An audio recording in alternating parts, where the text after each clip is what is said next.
Hello साथीहरु, हामी चाहिँ आज घाँस काट्न जाँदैछौँ। हामी दुईजना घाँस काट्न बारीतिर।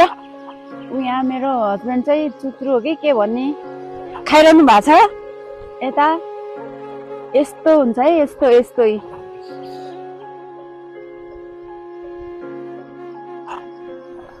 अहिलेको त तितो हुन्छ खासै। आयो यो चाहिँ हैसो र नाम्लो छ। हातमा चाहिँ हामी चाहिँ अब बारीमा जाँदैछौँ। तपाईहरुलाई चाहिँ म अब बारीमा गएर हाम्रो बारी कस्तो छ देखाउँछु है। बाटो चाहिँ यस्तो छ है साथीहरु, हामी चाहिँ यो घाँस काट्ने ठाउँमा जानु लाग्यो। बाटो यस्तो छ, यस्तै हो गाउँको बाटो, कालो ओह्रालो। जुका पनि आउँछ, यतातिर जुका पनि आउँछ है। जुका त कति हो, तर मैले देख्न चाहिँ देखेको छैन। यस्तो छ यहाँतिरको के भन्छ मौसम।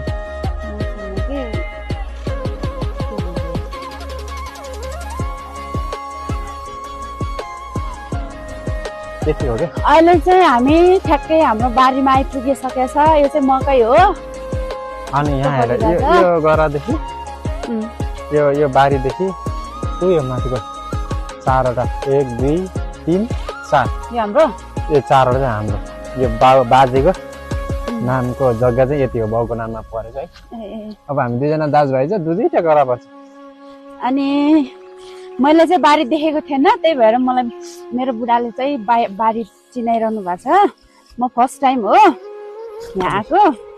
झन्डै नलडेलाई अब चाहिँ यहाँ पहिरो लडेछ। घाँस काट्ने ठाउँमा पुगेर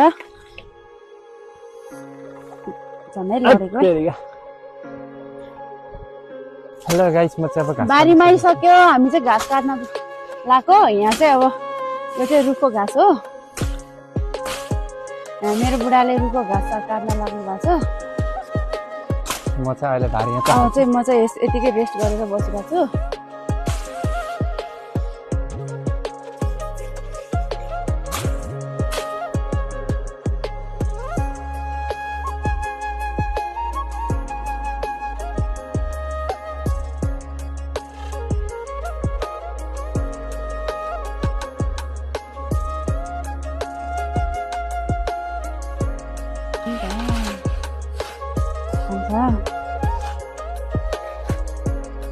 काले रङ हो खान्छ भनिरहेको छु।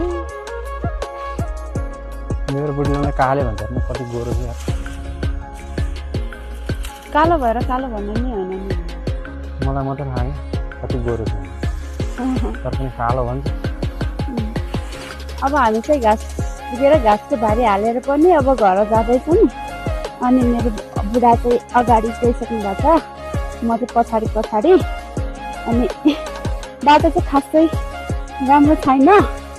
बाटो खासै राम्रो नभए पनि यता खोलाहरू छ। अनि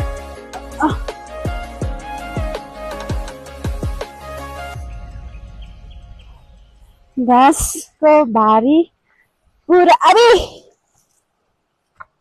बिस्तारै यहाँ चाहिँ म त भारी बिसाएर थोरै भारी पनि बिसाउनु पर्ने अवस्था छ। म मात्रै रहेछ भारी नबिसाउने। अब घर जाँदैछौँ।